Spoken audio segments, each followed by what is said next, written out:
Parce que si Robert a l'air d'un gars normal qui attire pas spécialement la méfiance, en tête il a des plans bien macabres. À chaque rencontre, il s'invente une nouvelle identité. Parfois il s'imagine docteur, avocat, photographe et il tente même de se déguiser avec une fausse moustache ou des vêtements prévus pour l'occasion. Il fait ça déjà pour brouiller les pistes et surtout pour pas se faire repérer par des proches. Quand une prostituée finit par être en confiance, elle accepte de le suivre dans sa voiture et de là, il l'emmène à l'écart, loin de la ville. Perdu au milieu de nulle part, il sort une arme, la force à coucher avec lui, puis à obéir à tous ses ordres. En fait, il sait pertinemment qu'elles vivent dans un milieu criminel et que donc elles oseront pas parler à la police. Alors certaines, dans la terreur, tentent de se débattre ou de fuir, mais Robert refuse qu'on lui désobéisse. Et malheureusement, c'est exactement ce qui va se passer avec Annie.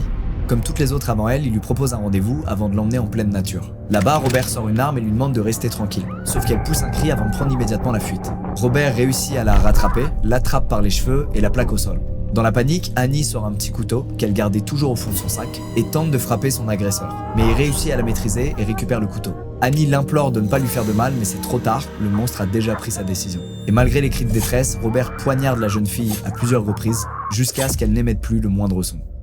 Presque instinctivement, Robert récupère sur elle son collier, ainsi que les quelques centaines de dollars qu'il lui avait donnés quelques heures plus tôt. Il fait exactement comme il l'aurait fait en chassant un animal, il récupère un trophée. Puis il finit par enterrer le corps d'Annie avant de retourner en ville comme si rien ne s'était passé.